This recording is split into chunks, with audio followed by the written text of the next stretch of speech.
بسم اللہ الرحمن الرحیم۔ السلام علیکم دوستو، ویلکم ٹو مائی چینل۔ تو دوستو، ایک پہاڑی علاقے میں ایک عاقل نامی لڑکا اپنے والدین کے ساتھ رہتا تھا۔ 11 سالہ عاقل 5ویں جماعت کا طالب علم تھا۔ اس کے والد پہاڑوں کو توڑ کر پتھر ملک کے مختلف حصوں میں بیچنے والے ٹھیکیدار کے ساتھ کام کرتے تھے، اور امی عورتوں کے لیے سلائی کڑھائی کرتے اور یوں ان کی گزر بسر ہوتی۔ پڑھائی سے فارغ ہو کر عاقل اپنی امی کا ہاتھ بٹاتا تھا۔ وہ سلائی اور کڑھائی کیے ہوئے کپڑے ماں کے بتانے پر خواتین کے گھروں میں پہنچاتا۔ اس کی امی کو باہر بھی نہ جانا پڑتا اور وقت کی بچت بھی ہو جاتی۔ جو سامان ماں کو چاہیے ہوتا وہ باہر سے بھی خرید لاتا۔ ایک روز اسے کسی خاتون کے کپڑے دینے جانا پڑا، جن کا گھر کافی دور تھا۔ جب وہ کپڑے دے کر واپسی کے لیے مڑا تو شام ہونے والی تھی۔ ناہموار سنسان پہاڑی رستے پر وہ چلا آ رہا تھا کہ اسے کسی کے کراہنے کی آواز سنائی دی۔ اسے محسوس ہوا کہ آواز بڑے پتھر کے پاس سے آ رہی ہے۔ کون ہے؟ کہتا ہوا وہ پتھر کے قریب پہنچا تو وہاں اپنے برابر ایک بہت خوبصورت بچے کو دیکھا جو اپنا پیر پکڑ کر آ رہا تھا۔ اس کے پاؤں میں نوکیلا کانٹا چبھا ہوا تھا، جس کی وجہ سے پاؤں میں سوجن ہو رہی تھی اور خون بھی نکل رہا تھا۔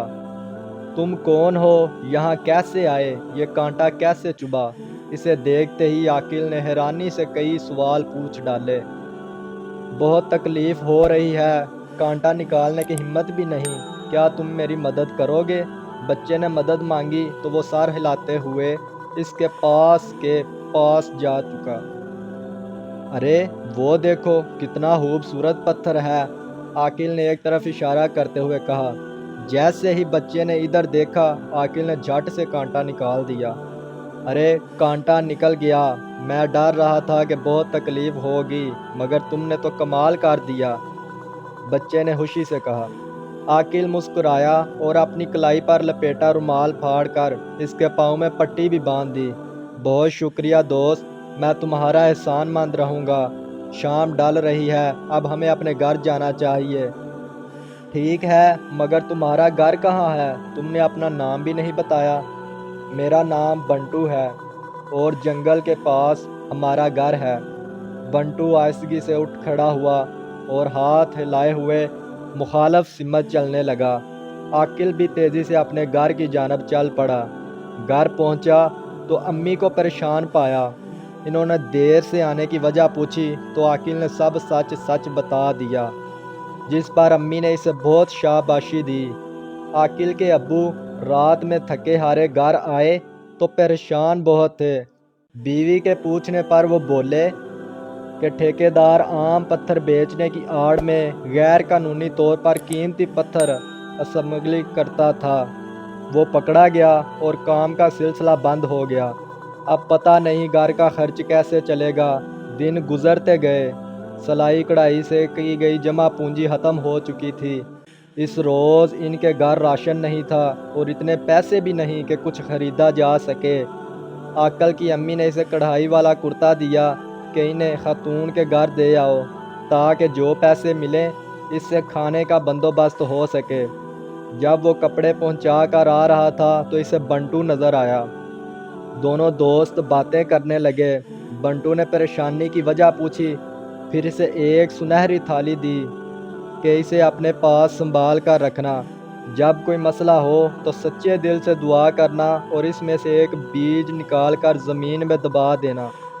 عاقل گھر پہنچا، ماں کو پیسے دیے، ابو دکان سے کھانا لے آئے اور انہوں نے شکر ادا کر کے بھوک کی شدت کم کی۔ رات میں سونے سے پہلے عاقل نے دعا کی اور پھر تھیلی میں سے ایک چھوٹا سا بیج نکال کر گھر کے پچھلے حصے کی مٹی میں دبا دیا۔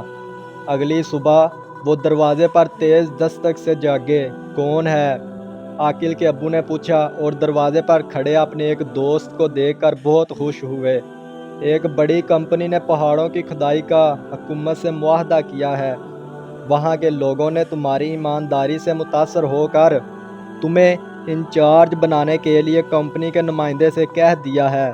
میرے ساتھ چلو، انہوں نے تمہیں بلایا ہے۔ دوست کے بتانے پر وہ کھل اٹھے اور اس کے ساتھ چل گئے۔ عاقل اور اس کی امی بہت خوش ہوئے۔ عاقل بھاگ کر گھر کے پچھلے حصے میں گیا اور وہاں ایک چھوٹا سا پودا لہلہاتا دیکھ کر حیران رہ گیا۔ ایک روز اس نے دعا مانگی کہ ماں کے کام میں برکت ہو اور پھر بیج بو دیا۔ اگلے روز اس بیج سے بھی پودا نکل آیا۔ عاقل جب بھی کپڑے دینے پہاڑی پر جاتا تو واپسی پر وہاں ضرور رکتا جہاں بنٹو سے ملاقات ہوئی تھی، مگر بنٹو نہ ملا۔ وقت گزرنے کے ساتھ عاقل کے گھریلو حالات بہت بدل گئے تھے۔ اس نے سنہری تھیلی اور اس میں موجود بیج بہت سنبھال کر رکھے۔ وہ بنٹو کو کبھی نہیں بھولا تھا۔ ایک رات اس نے ایک انوکھی خواہش کی اور بیج بو دیا۔ اگلے روز اپنے گھر میں بنٹو اور اس کے ساتھ ایک بہت خوبصورت خاتون کو دیکھ کر بہت خوش ہوا اور بھاگ کر ان کے پاس گیا۔ تم کہاں کھو گئے تھے بنٹو؟ اتنے مہینے گزر گئے مگر تم سے ملاقات نہیں ہوئی۔ ہم یہاں سے چلے گئے تھے، بنٹو مسکرایا۔ کہاں چلے گئے تھے؟ بتایا کیوں نہیں؟ تمہاری نیکی اور رحم دلی سے متاثر ہو کر بنٹو تمہارا دوست بنا اور تمہیں جادوئی سنہری تھیلی اور بیج دیے۔ ہم انسان دوست ہیں مگر عام انسانوں کے سامنے نہیں آتے۔ اس وقت تمہاری خواہش پر ہمیں تم سے ملنے آنا پڑا۔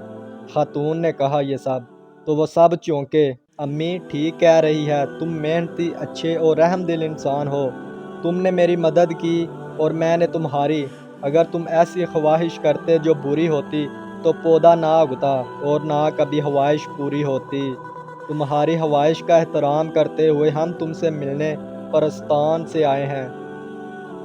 عاقل چونکا اور ہکلاتے ہوئے کہا، ہاں، ہم انسان نہیں، میں پری زاد ہوں اور امی ملکہ پری ہیں۔ ان کی بات سن کر عاقل بھونچا رہ گیا۔